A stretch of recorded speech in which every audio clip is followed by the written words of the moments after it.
Suspense.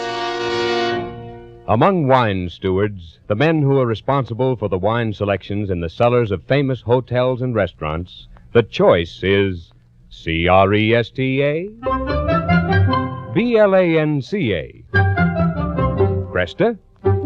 Blanca, Cresta, Blanca, Cresta Blanca. Yes, with professional hosts who know how to please the palates of America's most discriminating guests, Cresta Blanca California wines richly bespeak gracious hospitality. So compliment your guests by serving the best. For distinguished entertaining, pour magnificent Cresta Blanca sherry, port, muscatel, or any Cresta Blanca wine. From the finest of the vines, it's Cresta Blanca wine. Shenley's Cresta Blanca Wine Company, Livermore, California. And now, Shenley brings you radio's outstanding theater of thrills. Suspense. Presented by Roma Wines. That's R-O-M-A. Roma Wines for your everyday enjoyment.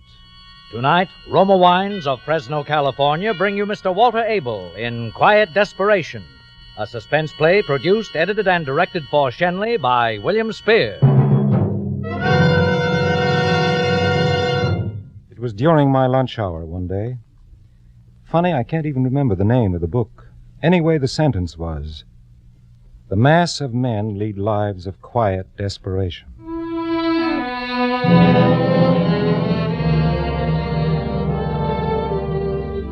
I couldn't seem to get past that sentence.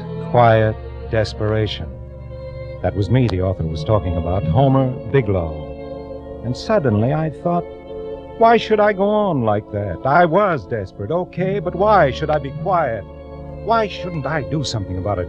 Get myself out of the rut? All I needed was the right break. It came a lot sooner than I expected.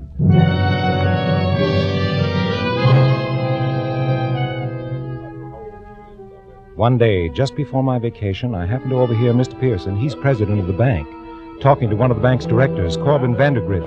Usually their conversation is about debentures or first mortgages or government issues. That stuff didn't interest me. Today, their talk was a horse of another color. It was a hot day, and the door of the boss's office was open. They didn't even know I was alive. I understand she's no great beauty, but it's just as well she doesn't attract too much attention going through customs at both ends. Do you mean to say, Corbin, that the young girl is willing to take the risk of violating her country's currency controls? Evidently. Of course, she feels exactly as the father does, that they should be free over there to spend their own money wherever they choose. Mm-hmm. Old Vale would break every law they've written there just for the satisfaction of knowing he's outwitted them. And Hester probably feels the same way about it. Well, then he'll get quite a kick out of slipping 20,000 pounds out of the country. Not pounds, John, but they might as well be. They're just about as negotiable as cold cash. Why, when that girl turns them over to me, I can walk into any dealer in the city and get full market value in 10 minutes. And I intend to do it for him. I'm in complete sympathy. No government on earth could tell me where and when and how to spend my own money. Once she gets the money, what's she going to do with it? Oh, I don't know, and I don't care. My guess is that she's going to do some shrewd buying highly scarce products for shipments back abroad. Leave it a Vale to find a profitable deal. When is she arriving? Monday on the Elizabeth. I've engaged a suite for her at the Ambassador. Good. I wrote them that I'd meet her at the boat, take her to the hotel, get the negotiables, and exchange them for her. Mm-hmm. That afternoon she can throw the dollars out the window for all that matters to me. My duty will be over. Well, aren't you going to entertain her while she's here? See that she has a good time? Entertain her? I should say not. What? I don't even know the girl. Besides, I'm a little too old for that sort of thing. Oh, come on. You keep it chilly in here. You know, I like to quiet. I wondered what Mr. Pearson would say if any of us employees at the banks were to play fast and loose with the law the way Corbin Vandergriff and that snooty dame Hester Vale were doing.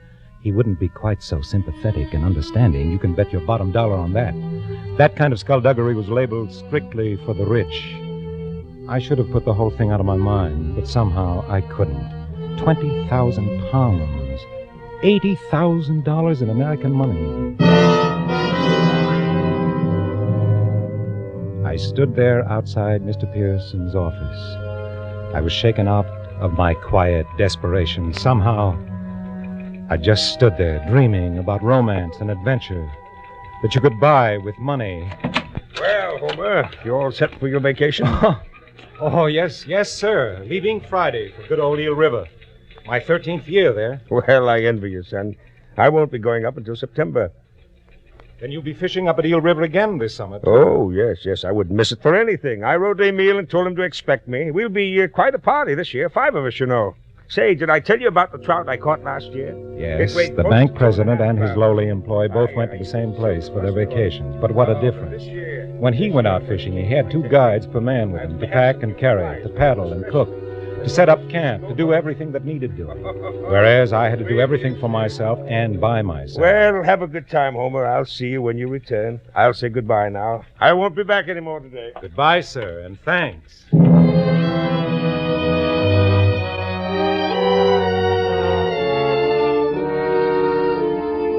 I had my lunch that day as I usually did in the boardroom. Jenny, Mr. Pearson's secretary, had left the door to his office open so that if the phone rang, I could take the message while she was out. The phone did ring, and it was Corbin Vandergriff.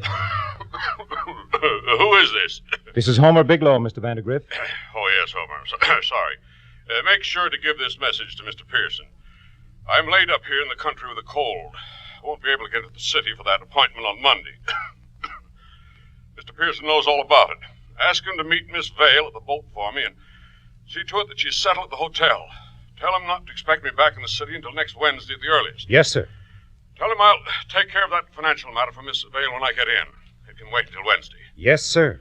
And tell him not to bother to call me. I'm going to spend this week in bed, and I don't want to be disturbed. Yes, sir. Thank you, Homer. So Mr. Vandergriff was indisposed. Too bad. Now the girl would have to be met by a substitute, a stranger. Well, she didn't know either Vandergriff or Pearson from a hole in the ground, so what did it matter? And if it came to that, why did the substitute have to be Mr. Pearson? Why couldn't it be me?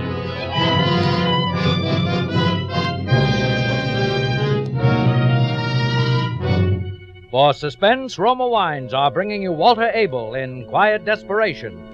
Roma Wines' presentation tonight in radio's outstanding theater of thrills, Suspense.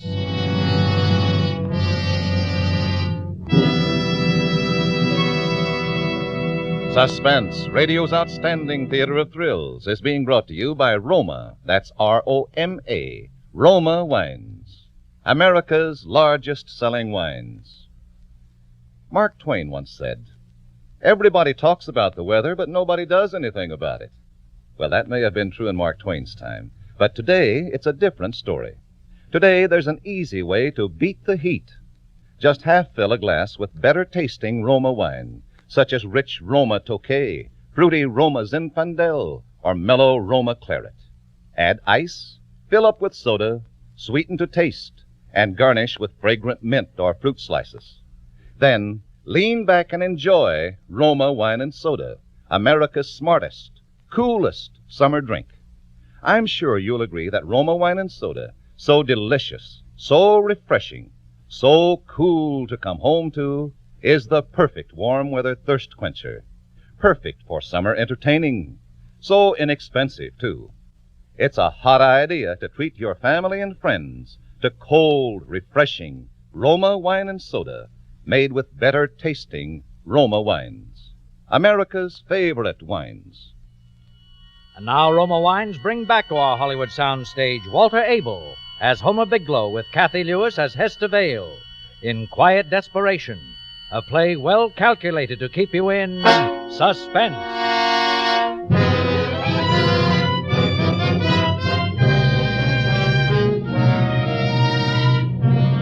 My days of quiet desperation were over. Anyone taking a real close look at me that Friday wouldn't have been sure I had a fever. My face felt hot, and every now and then I had a fit of trembling. But evening finally came. I gulped down some food at the cafeteria, picked up my bags at home, and went to the station. The next day, I was saying hello to Emil on the platform of the Eel River station. Hello, Abel. ¿Cómo se va? Hello, Emil. Glad to see you again. How is my Barnaby, Mr. Pearson? Fine. He sends his regards. How's the fishing? Oh, magnifique. The best ever, Many others on the river, Emil? Oh, not a one. The fish, they are hungry like anything, and not a one to give them small fly to eat. Now you come, Homer, and they will be all for you. That's fine. I'll get started right out. Is everything all set? Oh, to fry. Everything is ready, Come.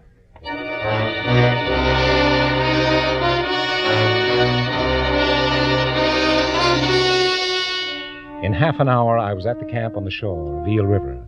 I had lunch, changed my clothes, put my city clothes into my pack instead of into my suitcase, which I was going to leave in camp. And by 3 o'clock, I was a good 8 miles up Eel River. By 4, I had hidden my canoe and equipment in some bushes along the bank, and dressed again in city clothes, was walking slowly through the woods toward Loudon's Corners 3 miles away. It was a local stop on the railroad just below Eel River, and the train south was due in at 9 that night. I had plenty of time to catch it and make the transfer at Boston for the night train to New York. In the Boston station, I bought a cheap suitcase and a couple of shirts, and when the train dropped me at Grand Central early Sunday morning, I went straight to the 49th Street Hotel, which was just a couple of blocks from the Ambassador. I scrawled the name Henry Smith in the register and was shown to my room. I had a whole day and a night to wait. And for once, with all that time on my hands, I didn't read a book.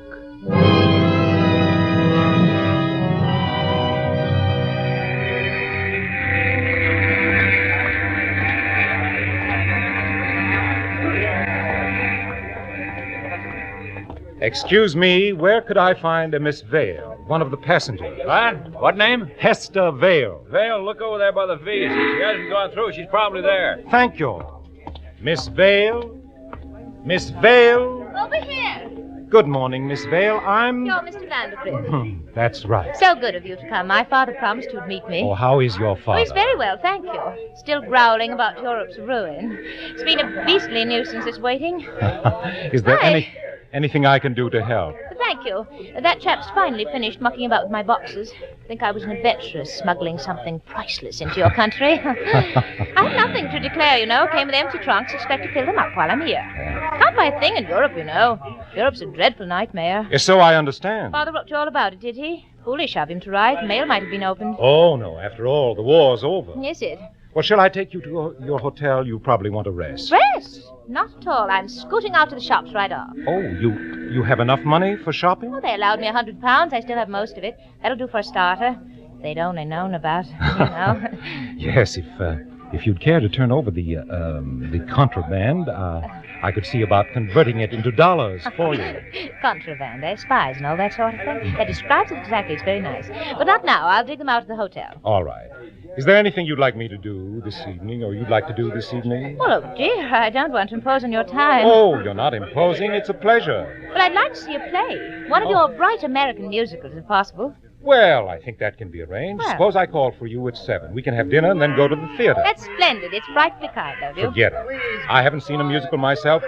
Well, not for a long time, anyway.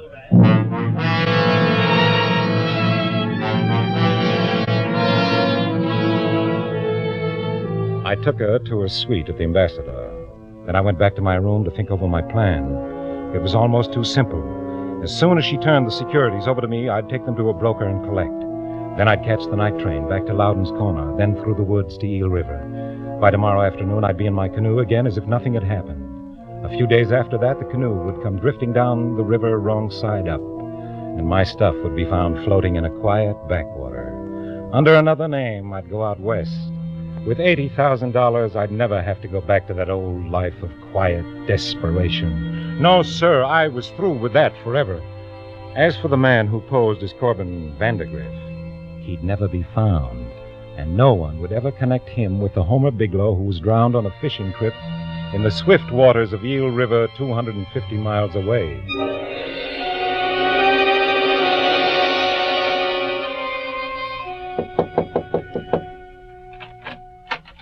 Good evening, Miss Vale. Hello, right on time. How was the shopping? Oh, I say, it left me quite speechless. I can't wait until I can really go on a spree. Are we ready? If you are. Quite. Oh, dear. There, now, will you hold this key for me? There's simply no room in my bag for it. Sure, I'll keep it in my pocket for you. Thank you.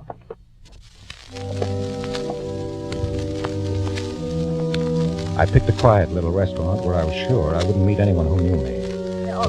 The theater was going to be an ordeal, all those people, but that couldn't be helped. I had to play my part until she handed over those securities. I couldn't afford to look too anxious about them either, but I needn't have worried. While we were waiting for the dessert, she opened her bag and pulled out a package of about a dozen small envelopes, different sizes and different shapes. Here you are, Mr. Vandergrift. Take good care of them.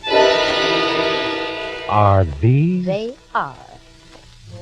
I put them in my inside pocket. All the way down Broadway in the taxi, I felt them. The envelopes were too small, it seemed to me, to hold securities. Maybe if they were folded over, but even then they would have to be bulkier than they were. I had to look into those envelopes to know if the securities were really there. But I had no chance, and it wasn't until the taxi dropped us in front of the theater that I was able to make one. Well, here we are. Miss Vale, I wonder if you'd mind seeing the show alone. Oh, dear. I don't know what did it to me, but I've suddenly gotten a terrific headache. Oh, that is too bad. Oh, it'll be all right. I just thought the music and the excitement wouldn't help much. No, I should think not. Suppose you take me back to the hotel, and then you can go right home. But wouldn't you like to see the show by yourself? Oh. You could, you know, and then take a taxi back to the Ambassador. Yes, I suppose I could. Well, I should hate to think a headache of mine spoiled your whole evening. Here, take the tickets and go on in. Well, thank you, I will. I'm dreadfully sorry you have to miss it. Oh, I'll make up for it another time, Miss Vale. There are plenty of musicals you'll want to see. You'll be sure to take something for that headache now, won't you? I will. Thanks a lot for being so considerate. Good night, Miss Vale. Have a good time. Oh, I'm sure to. Good night, Mr. Vandergrift.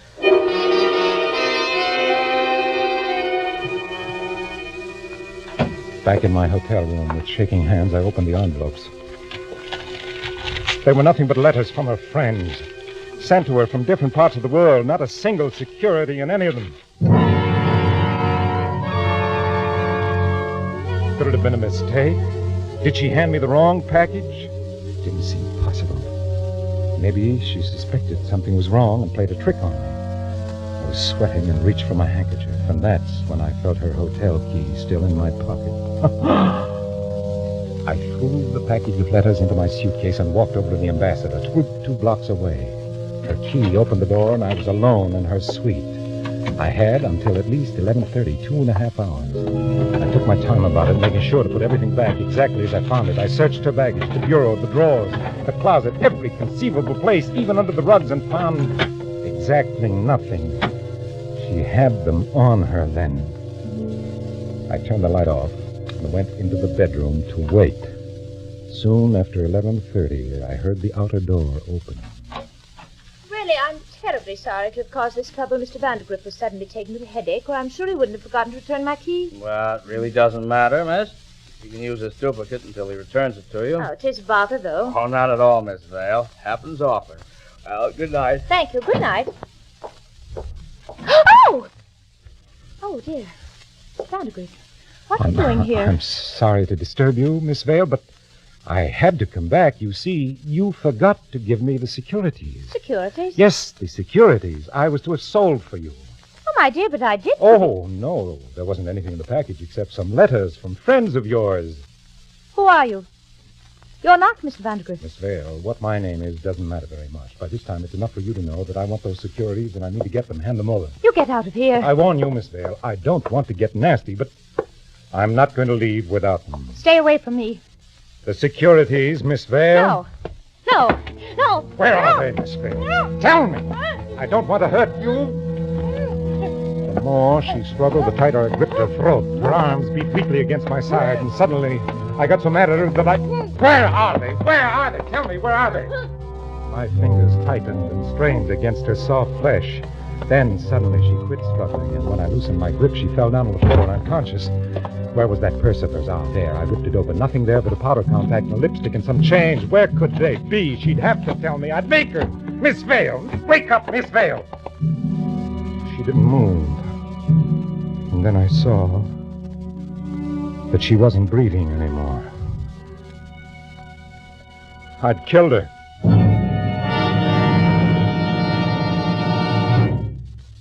I never meant to kill the girl. I hadn't any idea I was choking her that hard. All I wanted was... No, I had to get away. I couldn't stay there with that limp body sprawled on the rug, but I had to be careful. I couldn't afford to make any mistake now. I tried to remember everything I read in detective stories. You had to be careful about fingerprints. I ran to the bathroom, grabbed a towel, and with it wiped every surface I might have touched. Then I dragged the body to the bedroom and put it on the bed. I shut the door behind me and turned the lights off in the sitting room. I listened a couple of seconds at the outer door. Everything was quiet. I ducked out and went to the stairs. The lobby was empty. I crossed over and went onto Park Avenue. 5 minutes later, I was in my hotel. It was 12:30. I could still catch the 1 o'clock train for Boston.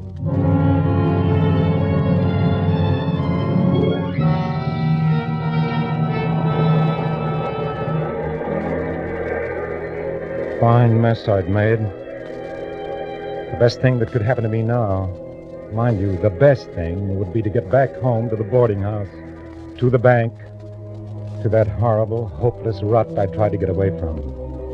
That was the best I had to look forward to. The worst, I didn't even have the courage to think of it. But then, what could they pin on me? If anybody had anything to worry about, it wasn't me. It was Vandergrift. He had the date with her, not I. As far as anybody knew, I didn't know any such person as Hester Vale ever existed. Vandergrift was the guy she told the desk clerk she'd given the key to. But the poor sap wouldn't even be able to prove an alibi for late last night midnight. Yes. Ha! Ha! I could go back to my fishing and forget the whole thing. Forget it ever happened. I was safe. Huh. Fine consolation that was, after all the beautiful plans I'd made. But at least I was safe.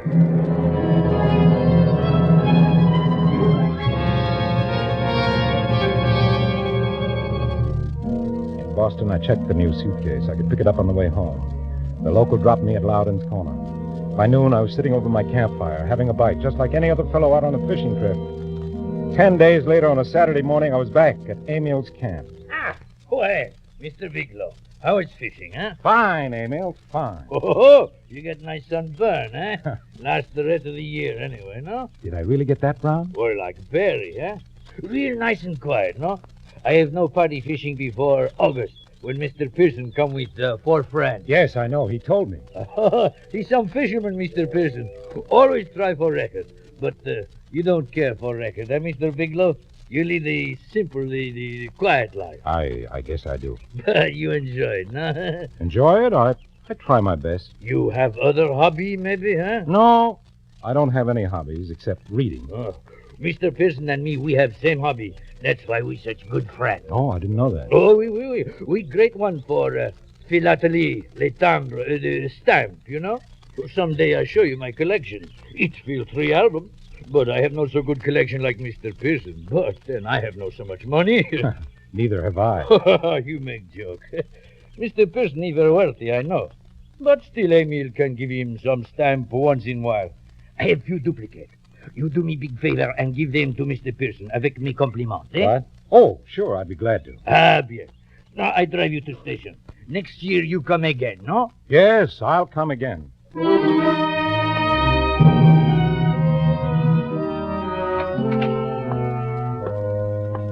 Well, Homer, you're back, huh? Did you enjoy your rest? Yes, it was fine, Mr. Pearson. Good. I can't say we've had any enjoyment back here. Have you heard about Mr. Vandergrift? Mr. Vandergrift? No, sir. Is there something wrong? Wrong. I'll say there is. He's been arrested for murder. He insists he's innocent, but the police have a strong case against him, very strong. Oh, it looks bad indeed. I'm sorry, sir. So are we all. It means I'll have to give up my fishing trip this summer for one thing. I can't desert old Vandy at such a time. I'll have to wire Emil, and I just got a letter from him telling me he had everything arranged, too. Yes, he told me he was expecting you. Oh, well. Can't be helped. Oh, say, by the way, he wrote that he sent some duplicates on to me in your care. Stamps, you know. Stamps? Oh, that's right, he did. Sorry, I forgot about them, Mr. Pearson. I must have them at home. I'll bring them in tomorrow, sir. Well, no hurry. I have no mind for them now anyway. Well, back to work. Come on, back to work.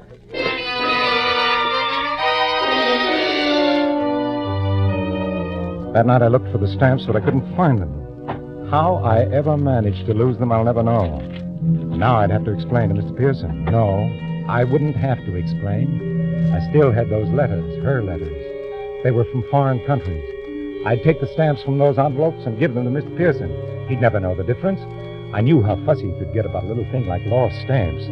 Rather than get him started on a lecture, I got out the package of letters, cut the stamps off, and then burned the letters and the envelopes. The next day... Yes? Here are those stamps, sir. I found them at home, all right. Oh, well, just put them on the desk, Homer. Thank you very much. Oh, don't mention it, Mr. Pearson.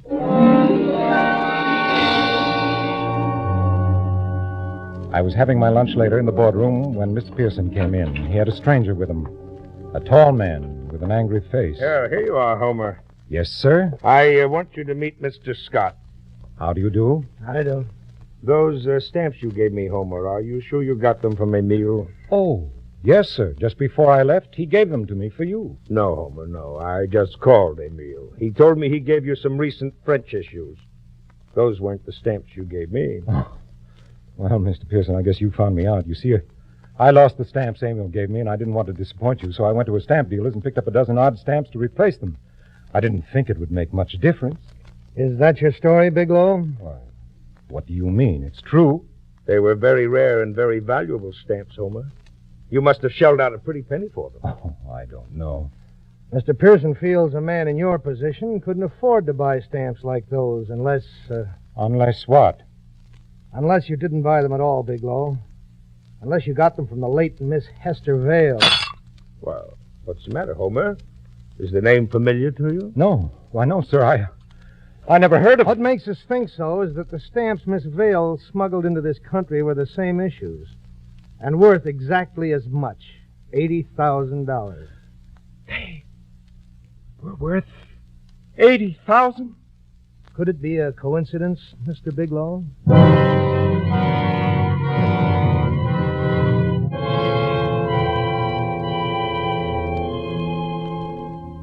Quiet desperation. I've been catching up on my reading here in prison while waiting. I found another good quote. Happiness is the absence of pain.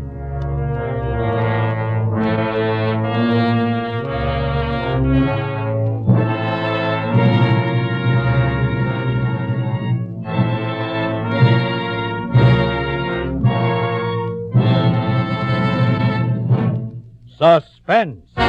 Quiet Desperation, starring Walter Abel and presented by Roma Wines. That's R-O-M-A, Roma Wines. Those better tasting wines selected for your pleasure from the world's greatest reserves of fine wines.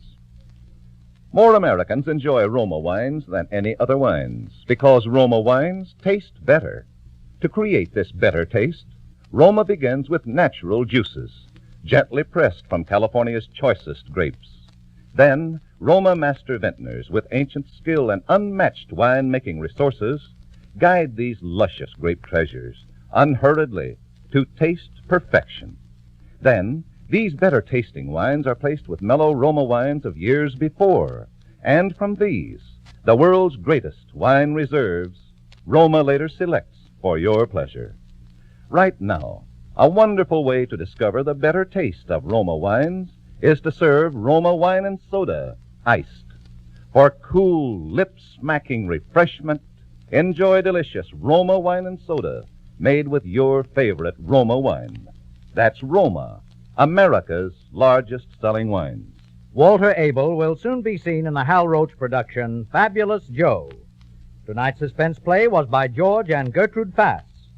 Next Thursday, same time, you will hear Donald O'Connor as star of Suspense. Produced and directed by William Spear for the Roma Wine Company of Fresno, California.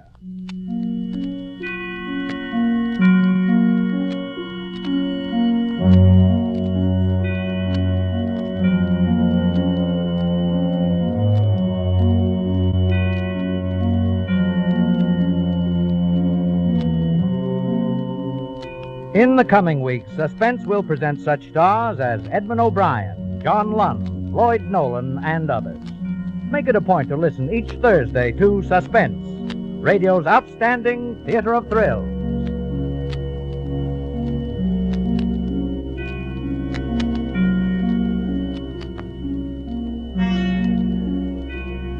This is CBS, the Columbia Broadcasting System.